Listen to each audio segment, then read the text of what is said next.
ఒకప్పుడు దట్టమైన పర్వత అడవిలో ఒక వృద్ధ సన్యాసి మరియు అతని శిష్యుడు నివసించారు.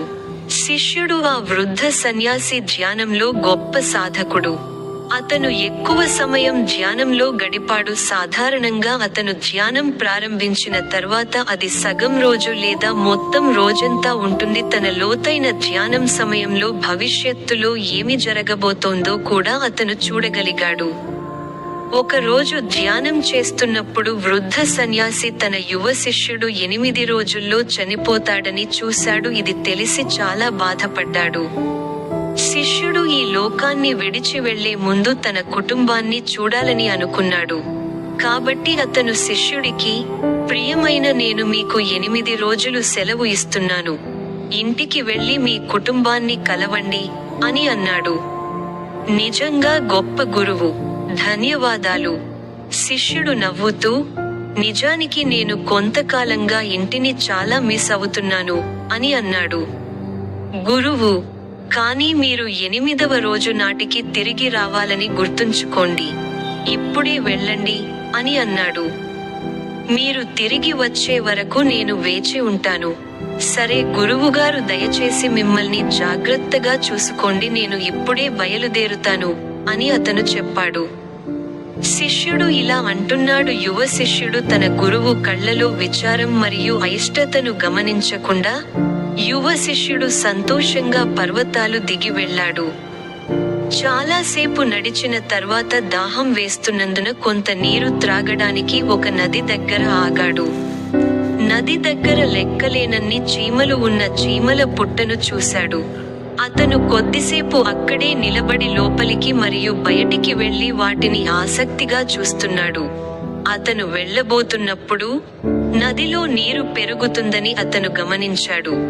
అతను తనలో తాను ఇలా అన్నాడు, అయ్యో, నీటి మట్టం పెరుగుతోంది.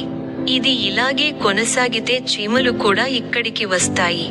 గత కొన్ని రోజులుగా పర్వతాలలో భారీ వర్షం పడుతోంది మరియు ఇప్పుడు నీరు క్రిందికి ప్రవహించడం ప్రారంభించింది. పైకి లేవడానికి చిన్న శిష్యుడు త్వరగా ప్రారంభించాడు. చీమలను కాపాడాలని ఆలోచిస్తూ తన బట్టలు తీసివేసి, గట్టిపడిన నూనెతో నింపి, గుహ చుట్టూ రక్షణ గోడను నిర్మించాడు.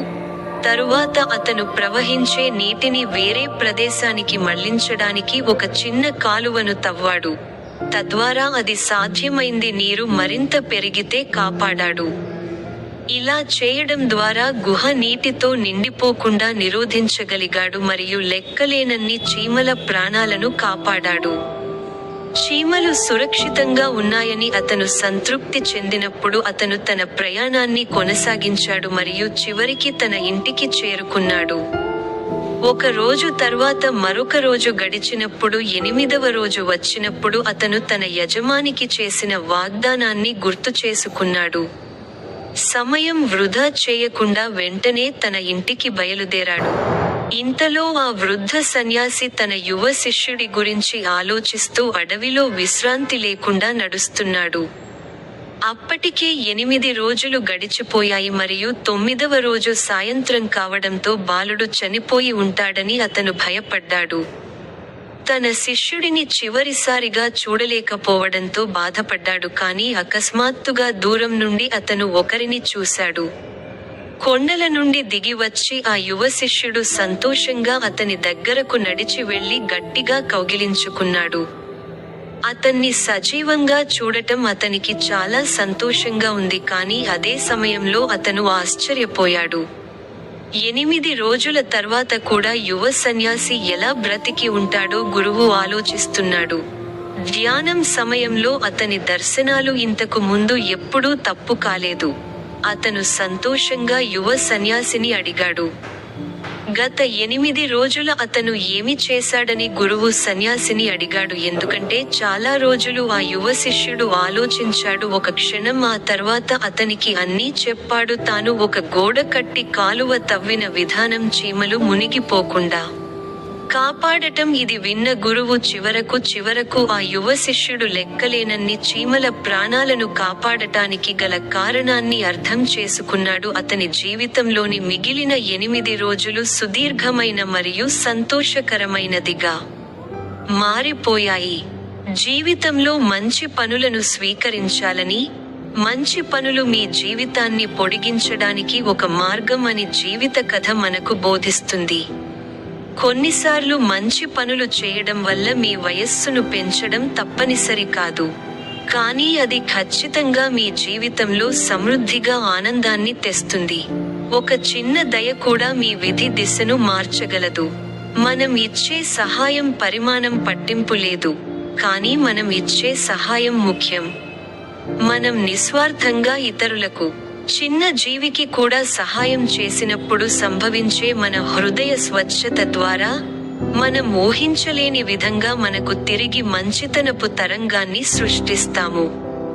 మంచి పనులు ఆశీర్వాదాలను తీసుకురావడమే కాకుండా, అవి అదృశ్య ఇబ్బందుల నుండి మనల్ని రక్షిస్తాయి, మన బాధలను తగ్గిస్తాయి మరియు మన జీవితాలను అదృశ్య కృపతో నింపుతాయి.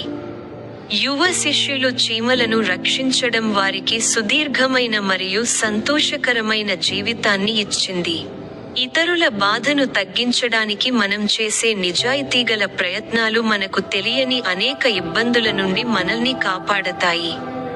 ప్రతి ఒక్కరూ బాధను అనుభవించే ప్రపంచంలో మనం తుడిచిపెట్టే ప్రతి ఉద్దేశాన్ని, ప్రతి చర్యను మరియు ప్రతి కన్నీటిని కర్మ నిశ్శబ్దంగా గమనిస్తుంది. మీరు ఇతరుల జీవితాలను ప్రకాశవంతం చేసినప్పుడు మీ స్వంత మార్గం ప్రకాశిస్తుంది. మీరు సంపాదించే ఆశీర్వాదాలు మరింత ప్రకాశిస్తాయి. మీరు సంపాదించే ఆశీర్వాదాలు మరింత ప్రకాశిస్తాయి. మంచి పనులు మీ జీవితంలోకి దయను తీసుకువస్తాయి, సంతోషాన్ని ఆకర్షించండి మరియు జీవిత ద్వారాలను తెరుస్తాయి. శ్రేయస్సు, దయతో నిండిన హృదయం ఎప్పుడూ ఒంటరిగా నడవడం, చేయి కలిపి, కృప, ఆశీర్వాదాలు మరియు శాశ్వతత్వంతో శాంతి.